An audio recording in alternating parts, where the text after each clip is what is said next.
We expect our buildings and bridges to be safe, but sometimes they're not. So why do they fail? Picture this. A building collapses during an earthquake. A bridge just gives way in a storm. So how can these modern structures fail so spectacularly? Well, it's almost never just one single mistake. It's usually a bunch of small failures lining up just right. Think of it like Swiss cheese. Let's look at what happens when all those holes in the cheese line up perfectly. Back in 1970, Melbourne's Westgate Bridge collapsed while being built. So what exactly happened here? The holes lined right up.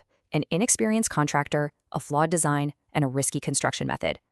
And tragically, workers' lunch huts were right underneath. 35 people died that day. Then there's Cave Creek in New Zealand. A viewing platform just collapsed with 18 people standing on it. And again, the holes lined up. No qualified engineer, no permit, and nails were used instead of bolts. 14 people died, all because the system completely broke down. But here's the thing, we learn from this stuff. A ship once took out the Hobart Bridge. So now, bridges are built with sacrificial piers. They're designed to break away to save the bridge. And all this leads to a blueprint for safety. It's all about having rock-solid processes. It starts with the absolute basics, like just choosing the right kind of grout for the job. You know, every single step, from prep to cure, is another critical layer in that safety net.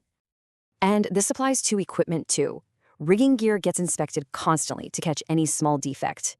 For a big, complex lift, there's a whole process to make sure everything is planned and executed safely. So what are the big takeaways from all these hard-learned lessons? It really boils down to this: work as a team and don't design what you don't understand.